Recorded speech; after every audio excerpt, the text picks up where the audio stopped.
and welcome to the 18th episode of the 10th Divine podcast. This is a show about Elder Scrolls Online. I am your host, Raven. I'm here with my amazing co-host, Shanty. How you doing this week, Shanty? Quick question. Where the bloody hell did the past fortnight go? That's a good question, and it's not one I have an answer to. Because, for those on stream, you can see I actually have teeth on this side of my mouth now, which is fun. Yay! That's been the most exciting thing the past couple weeks.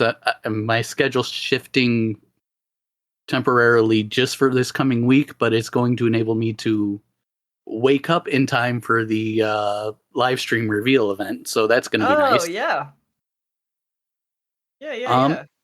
How has your past fortnight been?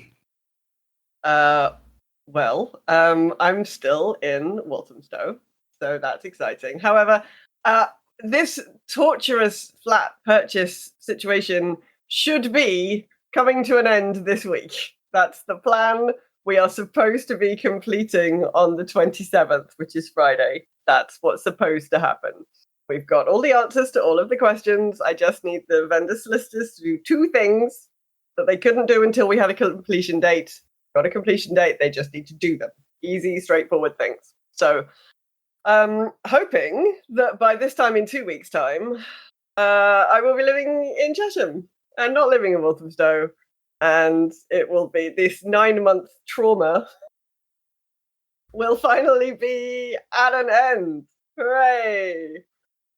So yeah, most of these last 2 weeks has just been trying to get solicitors to do things. I went back to work, so I had to do some work. That's rude. Yeah, I thought so. I thought it was very rude. But then they gave me a pay rise, so I'm being quiet about it now. You have to be nice to people when they give you pay rises. That should be in the works for me. I've had my end of year conversation at work as well, and nice. It sounds like there may be another company-wide bump, so we'll see how that affects the pay scaling. Nice. Okay, well, fingers crossed that is in your favor, for sure. We are very excited as ever to have a new guest with us again today. Welcome, Viking Trash. Hello. Thank you for having me. No, you're very welcome. How you doing? I'm good. I'm very good. I'm excited. Yeah, awesome. So we usually kick off by just having a quick chat about what we've been up to in-game over the past couple of weeks. Shanty, how's your pursuit of Swashbuckler Supreme going? Or I guess your pursuit of Oakensole is mostly what's going on at the moment. Well, that is actually complete. I actually had really good luck on all the leads, like the evening one where you have to go into the strong boxes in Murkmire. I got that on the 3rd attempt in the 5th place I tried looking. It was fantastic. I loved it. Wow. I did. I was listening to them talking about this on Tales of Tamriel the other day. Yeah, it sounds like you have better luck than some other people that we are acquainted with. Yeah, and actually, the one that I had the most trouble with in terms of time was kill any mob in Malabar Tor. Jeez, why can't I speak? But that took me an hour, and that was just because I tried farming it up on the coast, following Deltia's guide, and that didn't work. And I looked at other guides. They said try at the dolmen by the river. 3 spawns of that dolmen, and I was done. Nice. Aside from that, I've decided to start a project where I do every PvE quest in the game. So, working on that, working through all the side quests in Oradon right now. Okay. So, how many zones do you reckon you've done? In terms of the got left to go. Most of the zones still to go. Okay. So this is probably going to be a year-long, if not more, project. But it's something that I've always wanted to take on in an MMO. Just do everything. So looking forward to keeping progress on that updated as well. Yeah, that's quite. I mean, there's a lot of questing in here, so a lot of content, a lot of content to go through. So that's gonna be a good long project. Yeah, keep myself busy, right? Yeah, for sure. And how has your past fortnight been?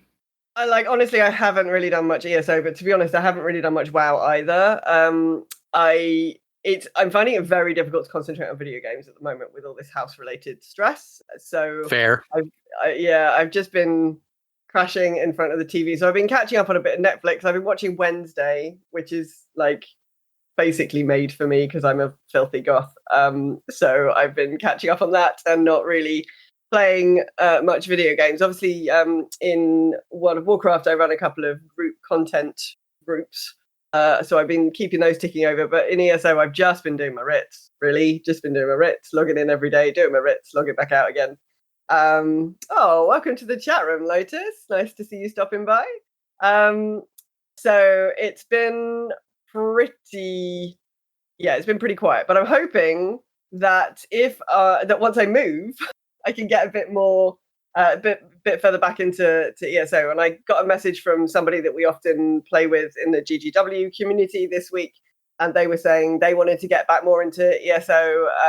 So I think probably we'll be able to pick some of that group content up and stuff before long. So I'm looking forward to getting back into it, but it's been all quiet on the gaming front recently. I just need, what you can't see from this camera angle is that the whole of the rest of my flat is now completely full of boxes. Like everything is full of boxes. There's boxes. Everything of mine is in boxes. I've got up like 8 times this week. I've been like, oh, I just need to get X thing. Oh, it's packed. It's packed. So I'm looking forward to that no longer being the case because it's driving me up the fucking wall. Absolutely driving me insane. Viking, what have you been up to in game recently? What are you working on? Actually, I've been kind of taking a break from ESO until the past week and a half, as I actually just got back into playing a bit more actively and streaming the game a bit more actively. But I've been doing catching up on the Galen DLC because I started it and then I just stopped, and then I haven't really played that much ESO because I kind of got the event burnout. And then I've been working on getting the antiquities that came with Galen, like the skin in particular, because I really want that skin. But the leads, they don't want to drop for me, so it's been quite the process. It's been painful. You have to take Shanty with you, it sounds like. Yeah. I have such bad RNG. It's awful. Absolutely terrible. So that's just been what I've been doing on stream. Basically, I have a huge backlog of things that I need to do, but I don't want to do them on stream, and then I just don't end up doing them off stream either. So lots of things I should do, lots of things I want to do, and lots of things that I need to do. Yeah, it's tricky. How did you find the Galen, the Firesong DLC? Did you enjoy it? Have you enjoyed High Isle in general? Was probably one of those people who weren't super positive when I found out that High Isle was going to be the next chapter. I was kind of not looking so much forward to it, but I had to eat my words a little bit because it did surprise me how much I enjoyed it. It's not my favorite, but it was more enjoyable than I originally thought it would be. I also enjoyed the card game Tales of Tribute more than I thought, because I was like, I don't want this card game. I don't understand it. Like, I don't have the brain for this. But I have been playing quite a bit. So I've been enjoying it. We hear that particular note a lot. Yeah, I think so. Yeah. So I think Galen, I would have loved to have had Galen be like a bigger part of it more. Like, I would have loved Galen to be the expansion, and then like the nautical High Isle stuff be like the smaller part, because aesthetically and everything, I enjoy the druid stuff way more. But it's fine. I've enjoyed the DLC so far. That's fair. I think I'm in the minority, at least in this chat, in terms of preferring the nautical, maritime, swashbuckler kind of aesthetic more than the druid. Yeah, that's fair, though. Like, that's definitely fair. And I've heard a lot of people were like, yes, finally some pirate stuff. So that's nice. Yeah, I mean, pirates are a pretty popular theme, I think. So yeah. But I'm with you, druids all the way. My World of Warcraft character is a druid for life. I love that. I want druids in ESO as well. I was like, why didn't we just get druids? It would have been perfect. But yes, 100%. Instead, I play a warden so I can at least have a bear. That's that's what I play too. Actually, I mean, it's the next best thing. It's the next best thing for sure. let us dive into our interview. How did you discover the Elder Scrolls in general and ESO in particular? Oh, it's a long story-ish. I'll try to keep it as short as I can. But how I discovered Elder Scrolls was with Skyrim. So I didn't. My mom and dad lived in two different cities. So at my mom's, I didn't really have access to video games and stuff like that. And when I visited my dad in the weekends, he had a PlayStation 3. So I played a bit on that when I was there on the weekend, and then I hung out with a friend at my mom's who had Skyrim. And I was like, wow, this game is amazing. It has everything I ever want. And then I went to my dad and I was like, I really need this game. Can you buy me this game? And he was like, nah, I don't know about that. And then his wife bought me the game instead, brought me to the store and got me the game. And for like the next year, whenever I visited them in the weekend, I was upstairs in my room, cooped up for like 8 hours straight and just playing Skyrim without getting up. So that's how I got into Skyrim. That was like my first proper video game, like love. That kind of kickstarted it for me. And then later on, when I started PC gaming and stuff, and we heard news, me and my boyfriend heard that Elder Scrolls Online was coming out. We were very excited, but then they had the mandatory subscription in the beginning, where you had to pay the subscription fee. So once that ended, we got ESO in early 2015, I think. Okay. And I've been playing ESO on and off from 2015, and then I started properly playing and kind of dedicating time to it in 2018. So it took me a few tries to get into it. I couldn't really get into it between that, but in 2018, I finally were able to properly stick with it. So yeah, that's like the short version of how I got into it. Yeah, that's fair. I mean, I bounced off it initially too because I've always played Elder Scrolls games on console. So trying to mouse and keyboard, my brain just wouldn't connect with it. Yeah. So once I got an Xbox controller, hooked it up to the PC, then it clicked for me. So I understand.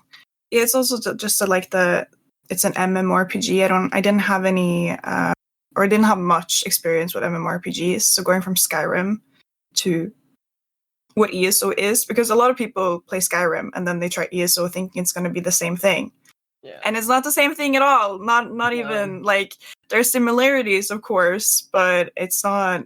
You play Skyrim for Skyrim and then you play ESO for ESO, basically. Yeah, you can't do in ESO or in any MMORPG, you can't do the really great things like you could do in Skyrim and Oblivion, where you just basically make yourself completely OP by sneaking around all the time and then headshot everybody with your bow and arrow. That's the best thing to do in Skyrim. And you can't do that in ESO because balance is a thing. Yeah. Yeah. Oblivion is definitely my favorite chat room. That's where my heart is. Although I did sink a lot of hours into Skyrim as well. Oblivion is the reason I haven't played Skyrim chat room. Yeah. It's become a running gag at this point, but after spending 113 hours and losing all the progress to a bug, it stung and it left a mark. Yeah, it was a bit buggy. Yeah. So going back to ESO, do you play one character or do you have a bunch of alts ready to go?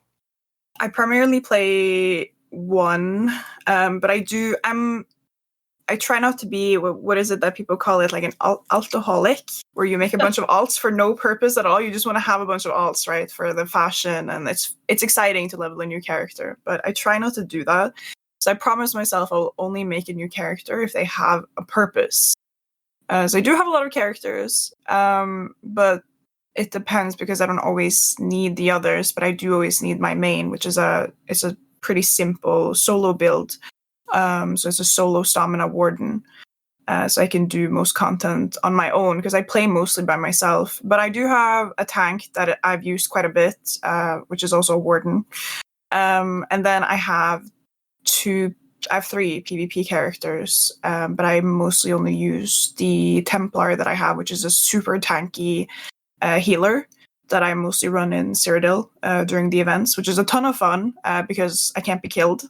So I just have a blast just running around and minding my business, just healing and feeling useful, even though I'm not doing anything, sieging, and then people try to kill me and they can't, and it's great. It's like PvP for dummies. Yeah, I think PvP would I be might a need lot to more borrow fun. notes from that build. Yeah, Yeah. I think it's a Deltius build actually. I think Nice. Okay. Okay. that I've used. I think PvP would be a lot more fun if I could be invincible. That would definitely.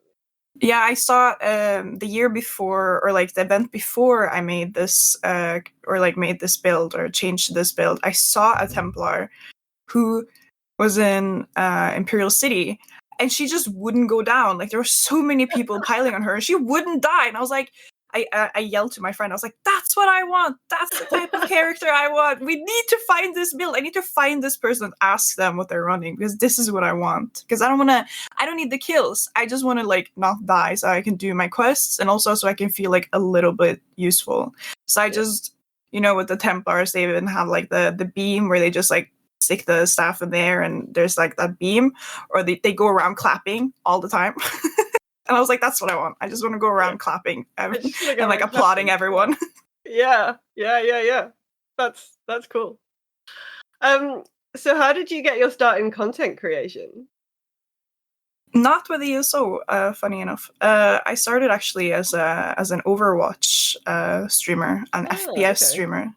Yeah, as I started, I've always been interested in like YouTube videos and stuff, but I do not have the self-discipline, nor do I like feel like I have the time to make a bunch of videos. So live streaming is easier because you just, depending on how much effort you put into it, it's mostly just like go live, and then you do whatever you do. So I prefer live streaming, but Overwatch was what kind of got me into actually trying it after I've been wanting to try it. So I was 19 when I started streaming in 2017. So I played mostly PUBG and Overwatch. I played like Witcher 3. And then in 2018, I had an unfortunate incident with a guy who was like, didn't want to leave me alone. So I ended up actually having to go to the Norwegian police. Oh my goodness. And report him for his behavior.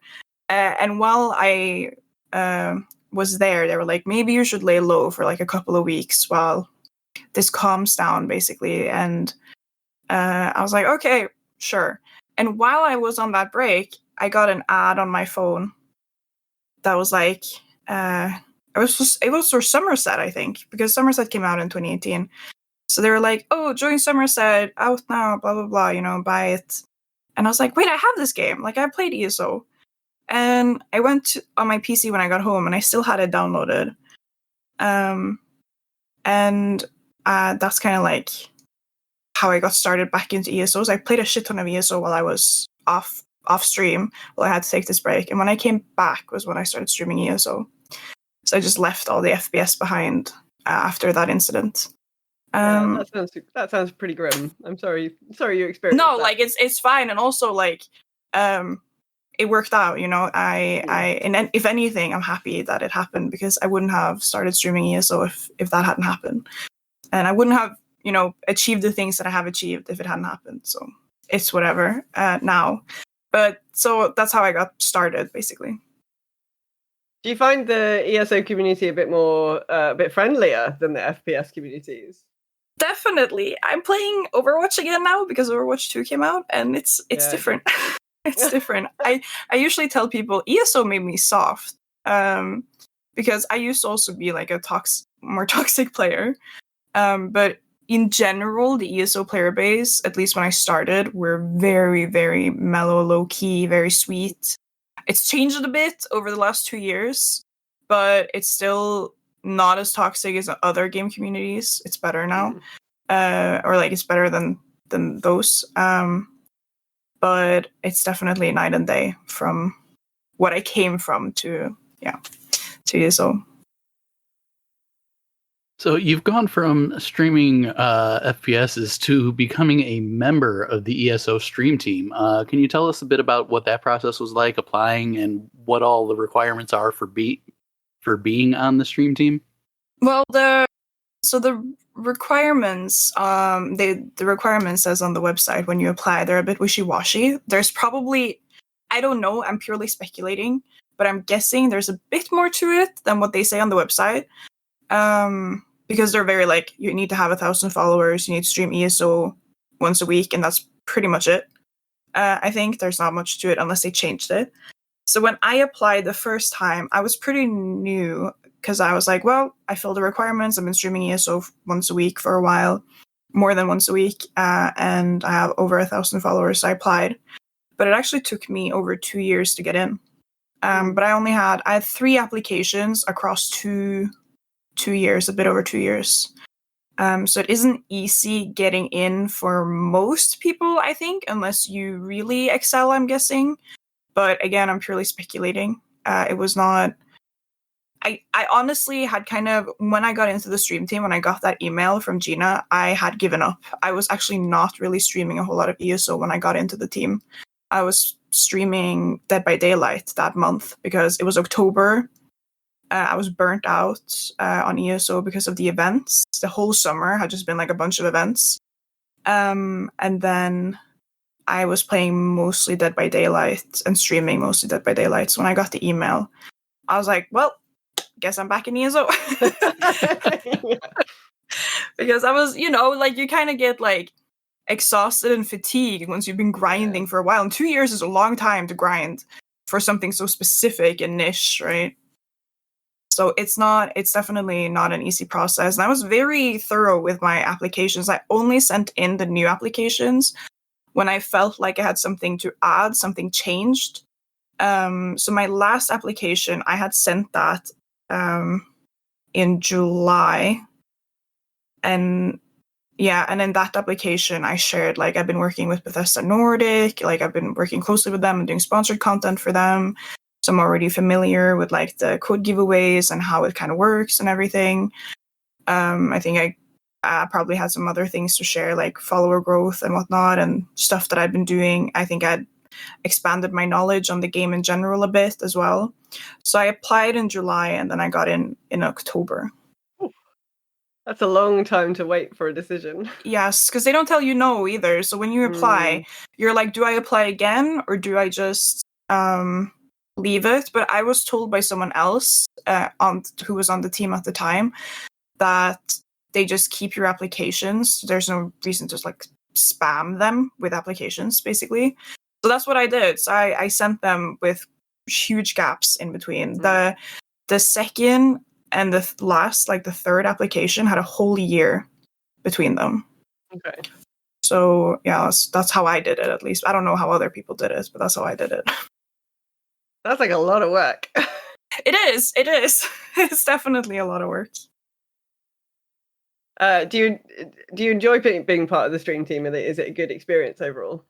Yes, overall, it is a very good experience. I think I definitely have something that I really wish everyone who did content creation had, because it is, all content creators have community, but like we have also a different community, which is other fellow streamers who are all kind of bonded over this thing that we all like, which is Elder Scrolls Online.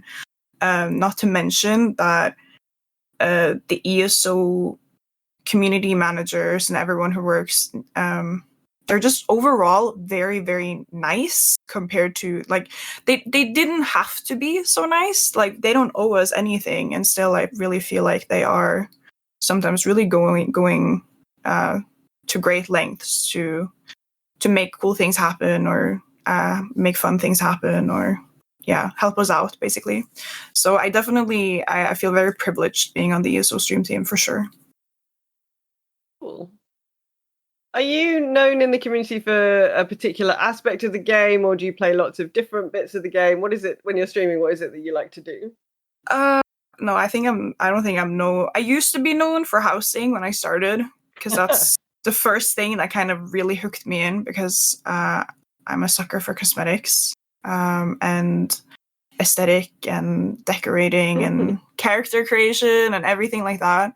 But then obviously most people probably when they play ESO, they branch out into the other things as well. So it's been a bit on and off. Like I have periods of time where we only do pledges, and then I have periods of time where I only do housing, and then periods of time where we only do PvP. So it depends. Right now I've been grinding antiquities. But I've tried to make it a goal to try things that I necessarily wouldn't. Like I'm not originally super interested in trials, but I have tried to make an effort to try trials every now and then, just to like dip my toes in different things. Especially after I had someone once tell me in another stream, not even in my stream, they were like, "But Viking, you don't really do anything when you play ESO." And I was like, Wow. well, now I gotta show them. Like, now I gotta do everything. Like, I gotta try it all. Like, PvP and dungeons and tanking, and like, I'll do it all. Wow. Because, like, I'm that petty, basically. Wow. But funnily, like, the weird thing is that week where I was told that by this person, I'd been in Cyrodiil that entire week.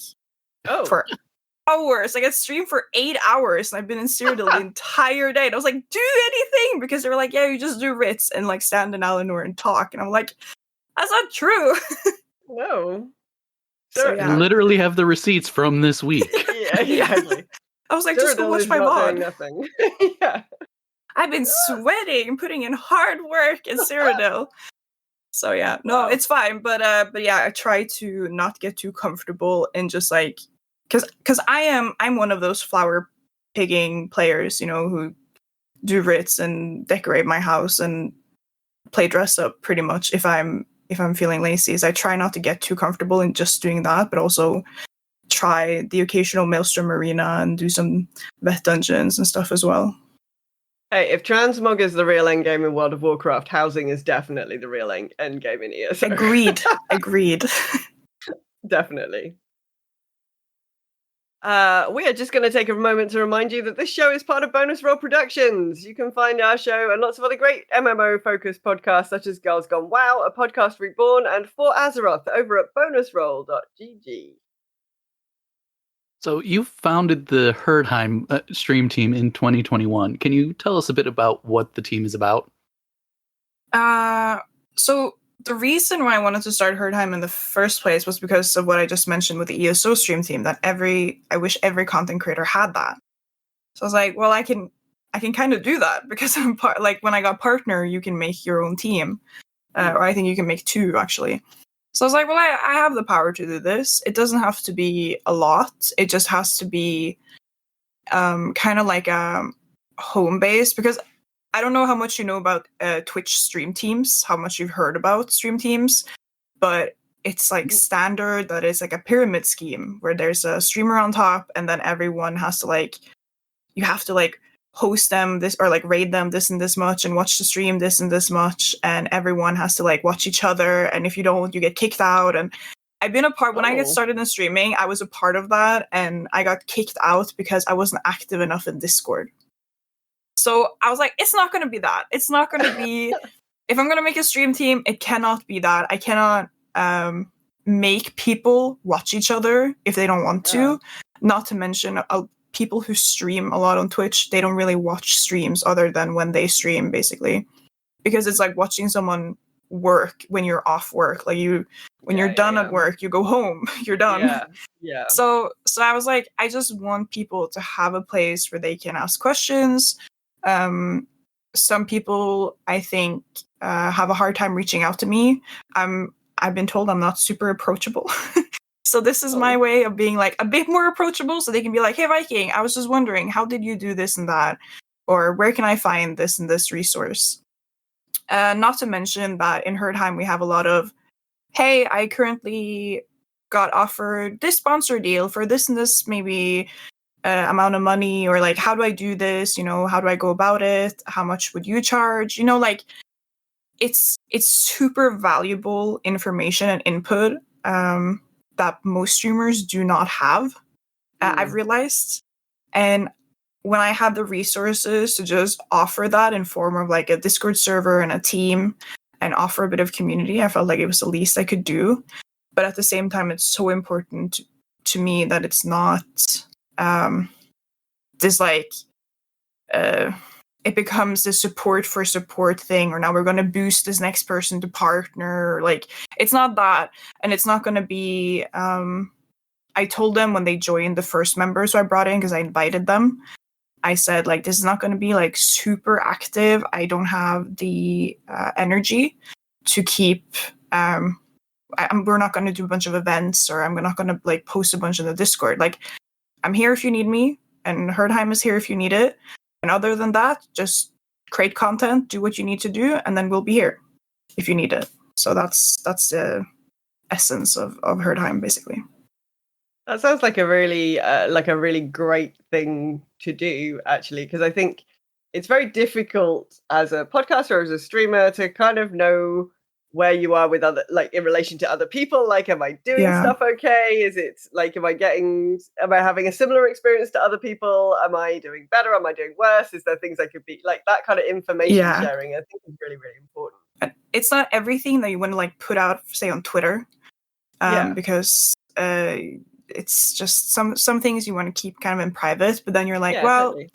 I have experienced also, like, you reach out to a streamer that is a bit bigger than you, or have like made it, and maybe you haven't. Like when I was affiliate and didn't have as many followers, and I reached out to bigger streamers, and then they end up just like not replying because obviously people are busy. But I understand how this dynamic works. Basically, that's just how it is. So by creating Herdheim, I'm closer.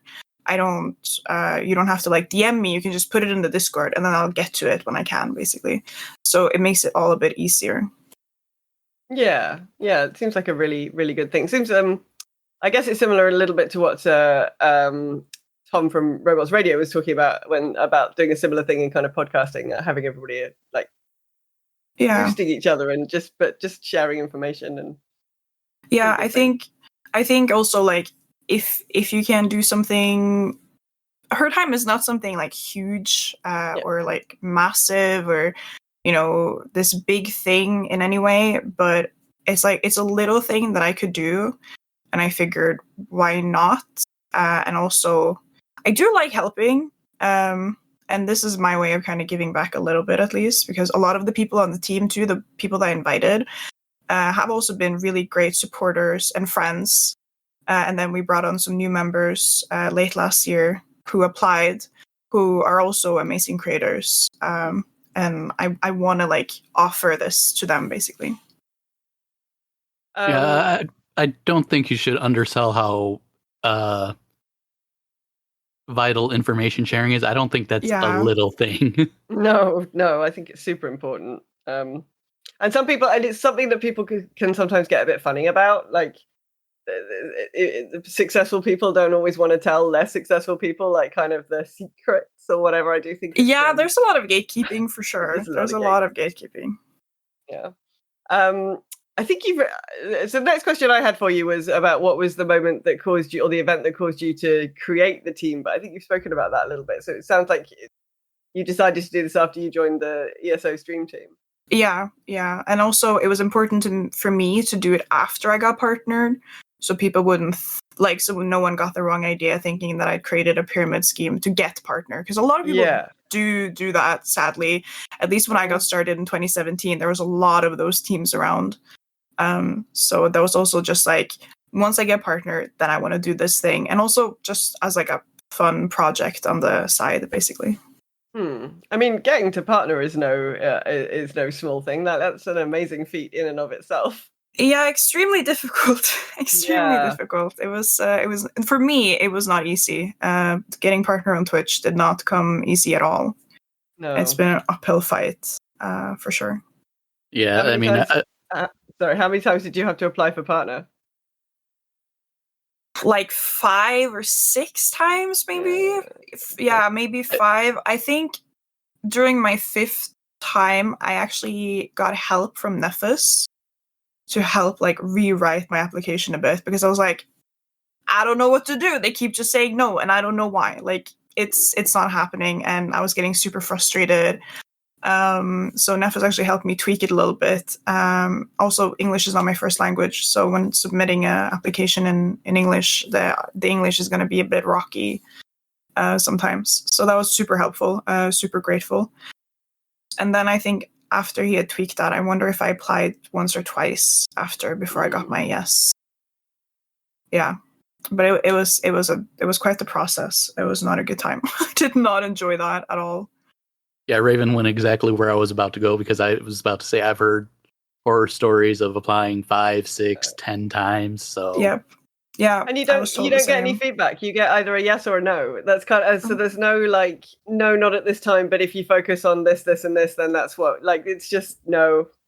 Like Yeah, no. it was it's like super helpful.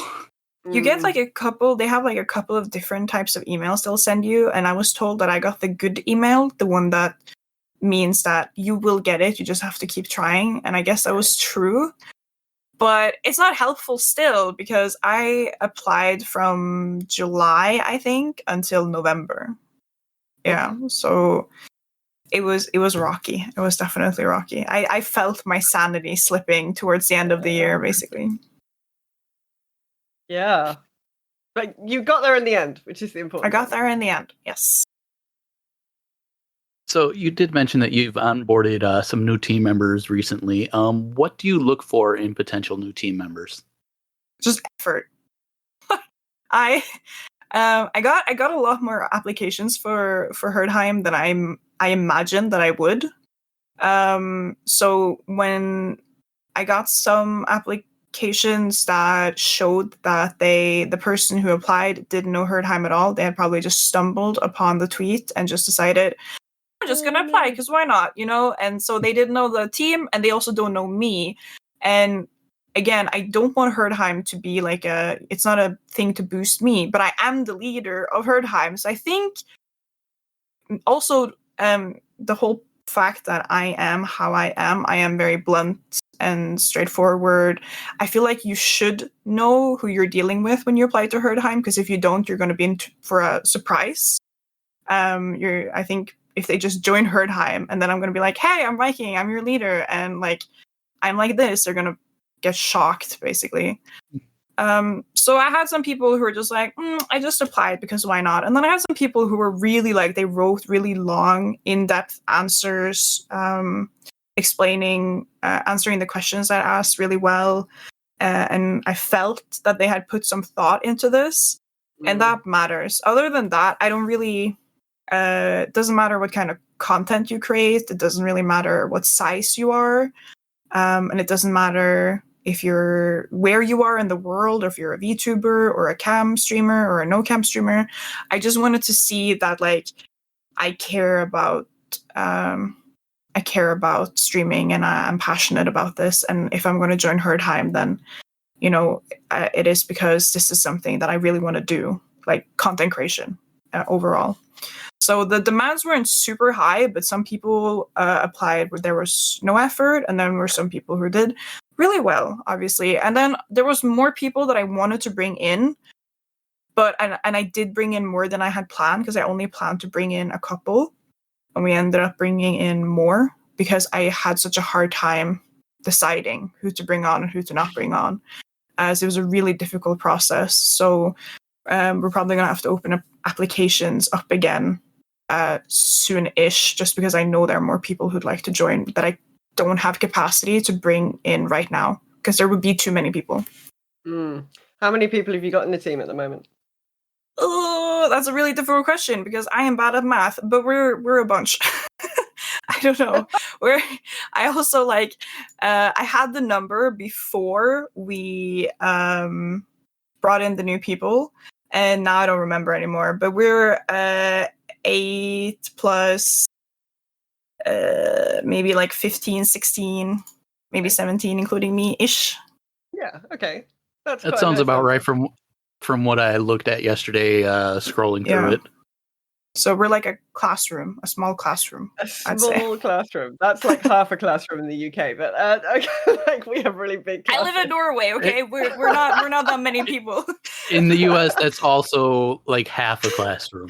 I think we were like 20 people in my class when I went to school. Oh wow. 35 is a pretty average class size in the UK, unfortunately. Okay, it's not that in Norway. Not where I grew up, at least. Yeah, I think we're approaching where we're getting to where 40 is an average classroom in the US. Oh my god. Yeah, that's It's not awful. healthy. That's No. not healthy. No, it's not healthy at all. Like, if you'd like to know what's broken with our education system, that's a pretty good place to start. Yeah, Anyway, for sure. Yep.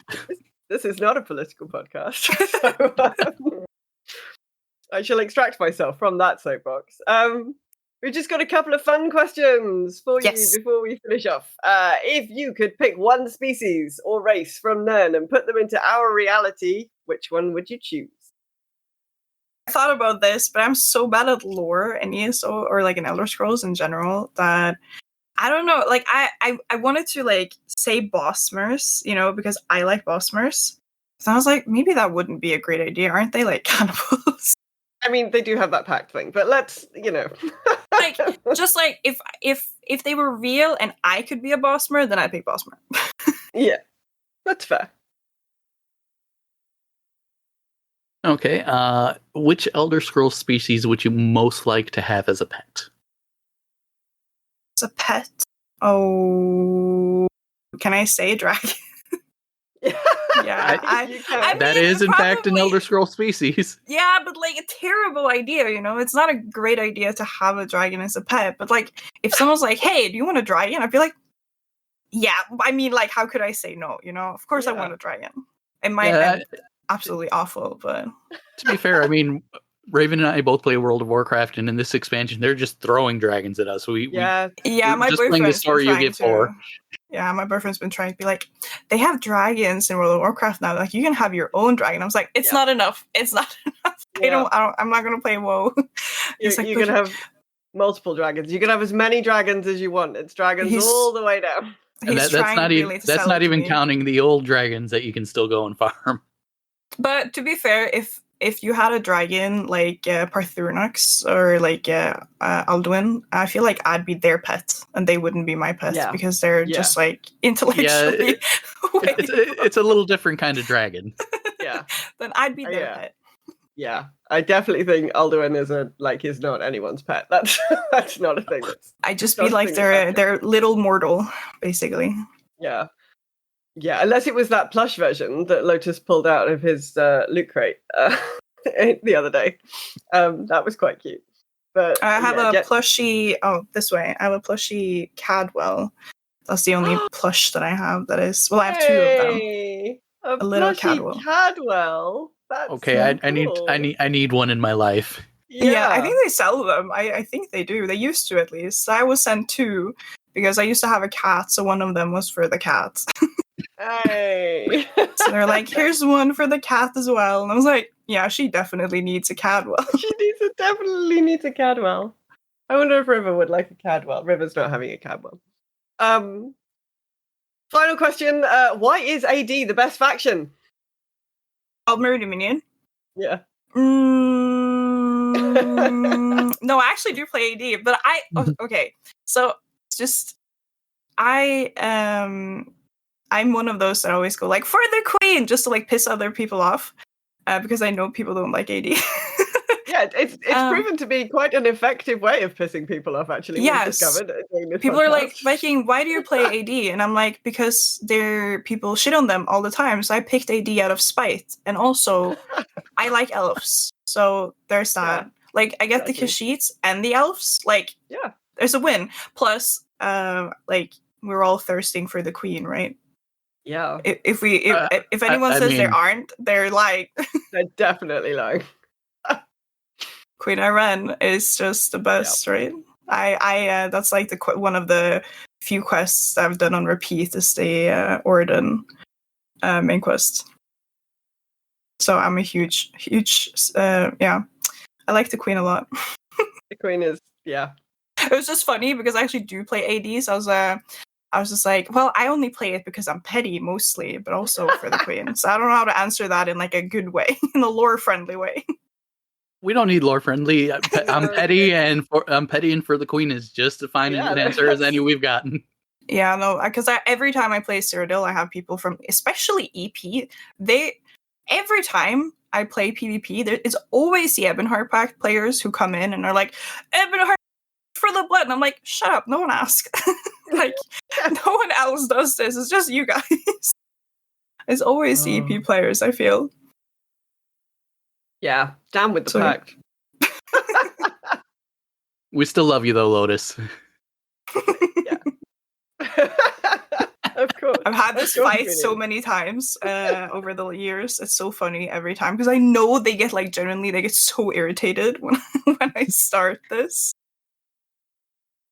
It is quite funny. That has definitely been the most controversial question that we ask on a regular basis. Mhm. It really, yeah. Some people get really annoyed about it. I think it's hilarious. Yeah, I also people think ask it's me. hilarious.